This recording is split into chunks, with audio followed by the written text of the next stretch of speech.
আসসালামু আলাইকুম ওয়া রাহমাতুল্লাহি ওয়া বারাকাতুহু। সম্মানিত দর্শক, সকলকে স্বাগত জানাচ্ছি আপনাদের প্রিয় চ্যানেল বিআর মাসুদ ব্লগ থেকে। বন্ধুরা, আজকে যে বিষয়টা আলোচনা করব সেটা খুবই গুরুত্বপূর্ণ একটা বিষয়। সেটা হচ্ছে এই মুহূর্তে ভারতীয় ভিসার স্লটের মূল্য কত। দেখুন, এই যে ২ দিন হলো ভারতের ট্যুরিস্ট ভিসার স্লট ছেড়েছে, তো এই স্লটের পরিমাণ আমরা যেটা ধারণা করেছিলাম তার থেকে আসলে অনেক বেশি।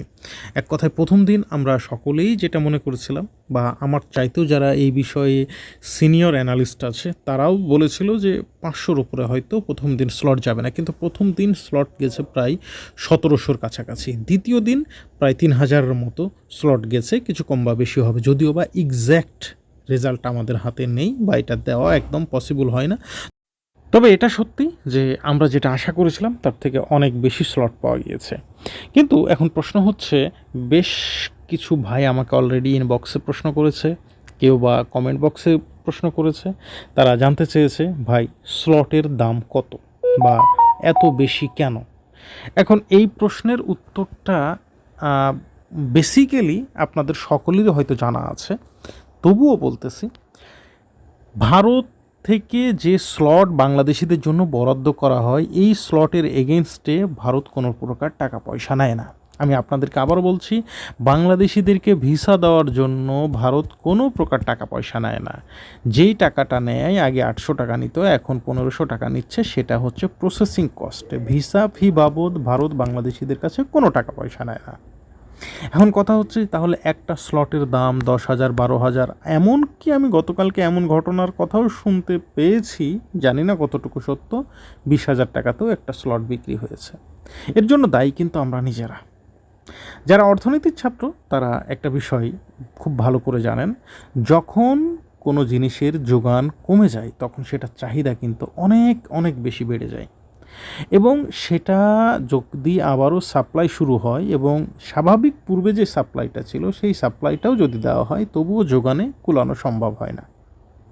তো দেখুন, একটা সময় ছিল বাংলাদেশে প্রতিদিন ১০ থেকে ১৫,০০০ ট্যুরিস্ট ভিসা দেওয়া হতো বা স্লট দেওয়া হতো। এটা বন্ধ হয়ে যায়। বন্ধ হয়ে যাওয়ার পরে প্রায় ২ বছর এটা বন্ধ ছিল। এরপরে এখন স্লট চালু হয়েছে। কতটা স্লট দেওয়া হচ্ছে? ১ থেকে ১,৫০০। তো এই ১-১,৫০০ স্লটের এগেনস্টে প্রথম দিনেই প্রায় ২.৫ লাখের ওপরে মানুষজন ভিসার জন্য ট্রাই করেছে। তো আসলে বিষয়টা হয়ে গেছে যে এখন এই ১-১,৫০০ বা ৪-৫ হাজার করেও যদি স্লট দেওয়া হয়, তো এই জট কাটবে না। আর যার কারণে অনেকেই ভিন্ন পথ, অর্থাৎ উল্টো পথ বা অবৈধ পথ অনুসরণ করতেছে। আবার এই সংশ্লিষ্ট যারা, তারাও মনে করতেছে একটু যদি বাড়তি টাকা রোজগার করা যায়, এইভাবেই কিন্তু তখন স্লটটা কালোবাজারের হাতে চলে যাচ্ছে। আর এর সঙ্গে কিন্তু ভারতীয় সরকারের বা ভারতীয় কোনো ইন্টারেস্ট এই বিষয়ে নাই। এটা যা হচ্ছে, তৃতীয় ব্যক্তি পুরোটাই লাভবান হচ্ছে, আর ক্ষতি হচ্ছে আমি বলবো যারা এত টাকা দিয়ে স্লট কিনতেছেন। আমি আপনাদের প্রত্যেককে বলবো, ভাই দয়া করে একটু ধৈর্য ধরুন। এই মুহূর্তে ১৬টা আইভ্যাকের মাত্র ৫টি খোলা আছে। আমার কাছে মনে হচ্ছে, যেহেতু বাংলাদেশের হাই কমিশনার, অর্থাৎ Indian high commissioner Dinesh Trivedi মশাই একটা কথা স্পষ্টভাবে বলেছে যে খুব দ্রুতই বাদবাকি আইভ্যাকগুলোতেও অপারেশান চালু হবে। তো আমার কাছে মনে হচ্ছে অপারেশান এগুলো চালু হয়ে যাবে, আর চালু হয়ে গেলে ট্যুরিস্ট ভিসা নিয়ে এই সংকটটা আর থাকবে না। আর যদি না থাকে তখন আপনারা ধীরে সুস্থে যেতে পারবেন। কিন্তু বিষয়টা এমন হয়ে গেছে যে আমরা মনে হচ্ছে একদম ক্ষুধার্ত বাঘের মতো ঝাঁপিয়ে পড়েছি, যার কারণে দেখা যাচ্ছে এইটা নিয়ে যারা এক কথায় বিভিন্ন এজেন্সি চালায় তাদের জন্য একটা পোয়াবারো হয়ে গেছে। তারাও অনেক দিন বলতে গেলে এক প্রকারের না খাওয়া, একদম যেভাবে পারে লুটে পুটে খাওয়ার একটা চিন্তাভাবনা করছে। তো আমরা যদি একটু সতর্ক হই, আমরা যদি একটু ধীরে সুস্থে ট্রাই করি। দেখুন, অনেকজন কিন্তু আমাকে কমেন্টস করে জানিয়েছে, এমনকি মোবাইলে আমাকে SMS করেও জানিয়েছে, কল দিয়েও জানিয়েছে, তারা নর্মালি কিন্তু নিজে নিজে ট্রাই করে স্লট পেয়ে গেছে।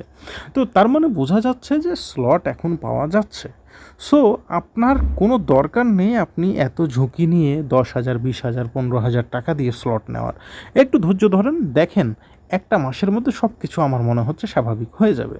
এখন অনেকে প্রশ্ন করছেন, মাসুদ ভাই আপনি তো বলেছিলেন যে ২০২৬ এবং ২৭ সালে ভারতের ট্যুরিস্ট ভিসা চালু হবে না। হ্যাঁ, আমি কেন বলেছিলাম এবং কথাটা যে আমি ভুল বলিনি, যারা এই বিষয় নিয়ে গবেষণা করেন, বিশেষ করে অনেক ইন্ডিয়ান দাদা আছেন, তারা খুব ভালো করে বুঝবেন, এবং বাংলাদেশের এই বিষয় নিয়ে যারা কন্টেন্ট ক্রিয়েট করেছে এবং দ্বিপাক্ষিক খোঁজখবর যারা রাখেন, তারাও আমার সাথে একমত হবেন যে আমি ভুল বলিনি।